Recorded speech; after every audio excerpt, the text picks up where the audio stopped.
Like I said, I actually started writing the Starling series because Fenris just wouldn't shut up. He wouldn't stay dead. I've tried. It's like one of my characters actually has a line in the book. It's like, "How many times can you kill a guy before it finally sticks?" I mean, as a writer, you always have you have your. I'm starting here, and I'm maybe gonna wind up here. Do you plot before you actually start, or is there like just does the journey go crazy on its own? I have no. When I write, I don't know my plot. I don't know my story. I don't know my location. I don't even know my characters' names. I start the book and I call the heroine XXX for the X chromosome and YYY for the Y chromosome. And at some point, the hero and heroine tell me their names, and then I substitute it out for the XXX and the YYY. And at some point, the story writes itself and gets where it's gonna go.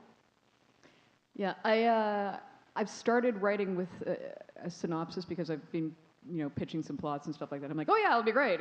When I pitched this series, I think I had an 8-page synopsis pitch that my agent was shopping around. Well, not shopping around, presenting to HarperCollins because we wanted to go with the same people as the spinoff. And it was like, yes, this happens in the first book, and there was like 6 pages.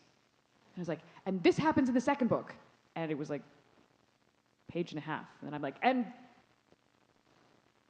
something happens in the third book, and everything is possibly fine or maybe horribly awry. And I didn't really know, but you kind of yeah, just look over here, everything will be fine over here. And then I realized that while I was actually writing the first book, the place that I had talked about ending it in the synopsis was actually something that happens at the end of book 2. So, yeah, that's because my characters just decided, you know what, there's some stuff that needs to happen here. Hang on a minute, writer girl.